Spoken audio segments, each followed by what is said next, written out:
yan sa bar. Eh, ikaw nga, repeater. Eh, at least ako abot ko yung mga button sa elevator. Bibigyan ko kayo ng 3 buwan. Mga lawyers ang kailangan dito, hindi yung mga...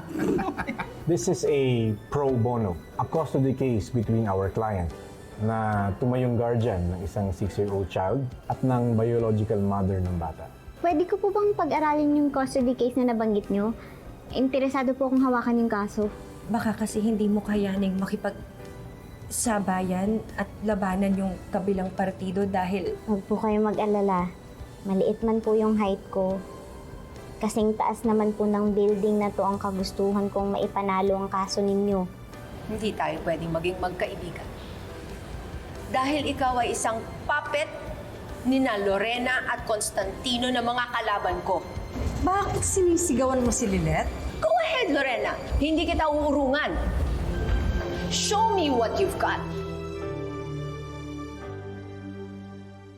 Lorena, stop it.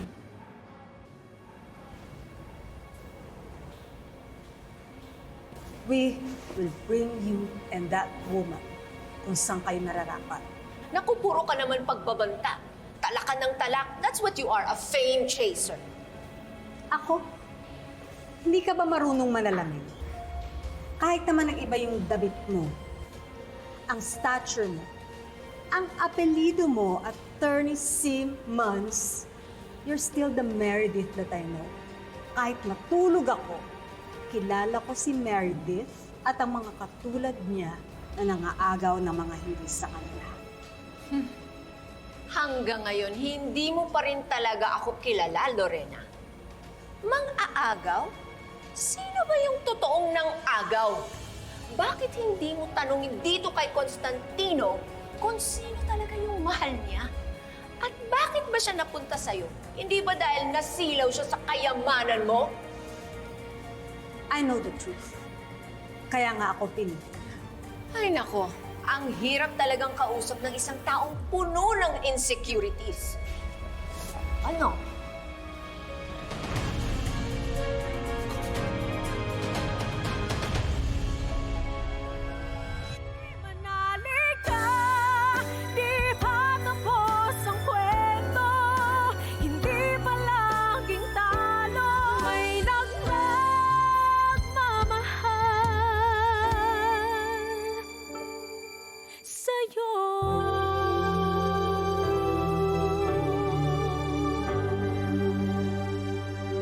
Attorney Constantino, I know you and your wife very well.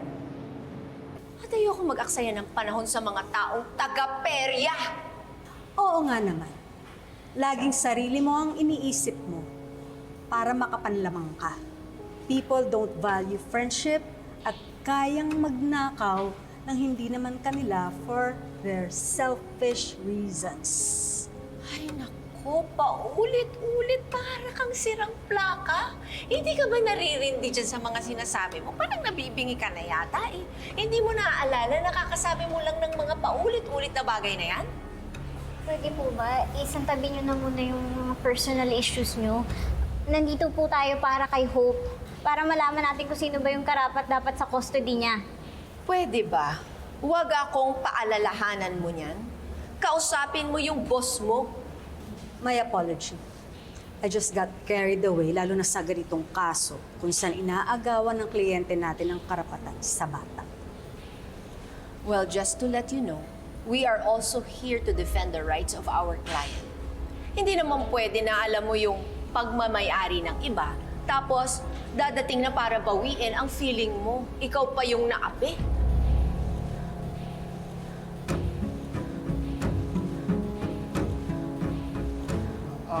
Attorney, tayo na po. Don't you know na nararapat lang makasama ng biological mother ang kanyang anak? Huwag mo akong lecturean. We have been tackling issues like this in my show.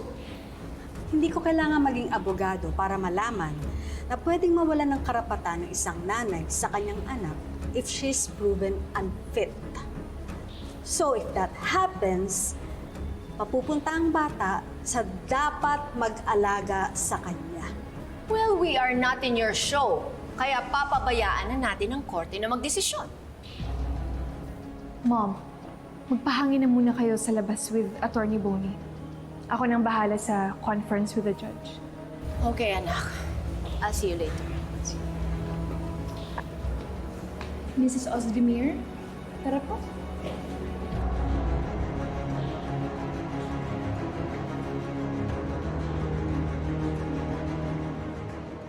Attorney Matias.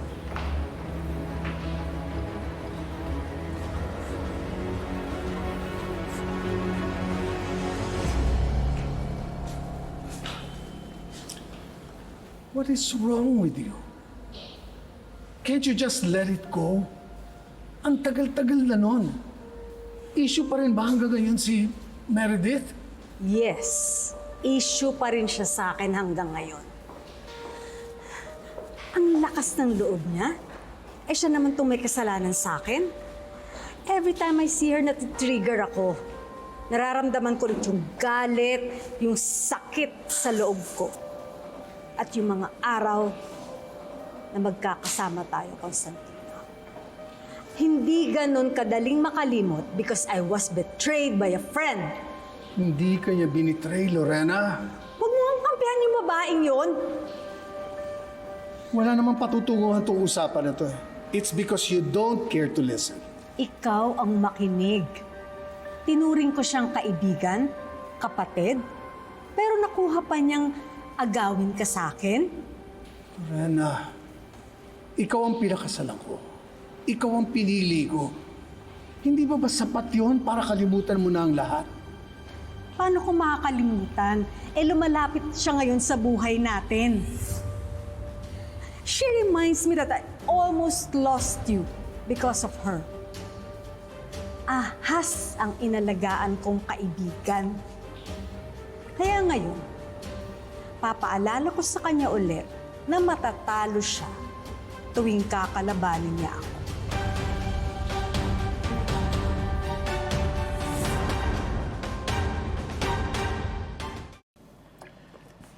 Tapos na po siguro sila. Attorney, tubig pa. No, I'm okay, thank you. Nahimasmasan na rin naman ako. Salamat sa pag-awat kanina, ha? Humingi na rin po kasi ng tulong sa akin si Lilet kanina. Akala ko nga po, hindi kayo madadala sa mediation. When it comes to Lilet, tama ba na naging magkaibigan kayo ni Lilet simula nang pumasok siya sa law school? Yes po, attorney. Okay, so I just have to remind you na kung magkakilala tayo o kaya magkaaway, kailangan isang tabi natin yun outside the court. I hope you understand. I know about that, attorney. Makakaasa po kayo.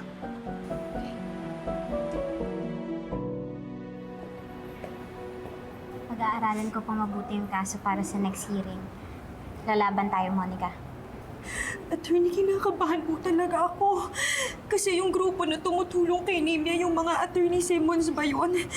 Napalitaan ko kasi na magagaling daw yung mga abogado niya, na magaling daw magpanalo ng kaso yung mga yun. Eh paano kung maipanalo nila yung kaso tapos makuha nila sa akin yung Hope? Hindi ako papayag, Attorney. Hindi ako papayag na makuha ni Nemia si Hope. Hindi talaga ako papayag, Attorney, please. Alam kong para sa kabutihan ni Hope ang gusto mo. Dahil mahal na mahal mo siya. Attorney, siya na yung naging buhay ko. Hindi ko po talaga kakayanin mawala siya sa akin.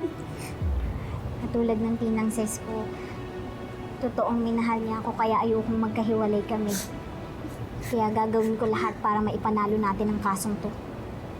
Sa tingin ko, hindi lang niya susubukan. Gagawin niya ang lahat para mapanalo ang kasong ito.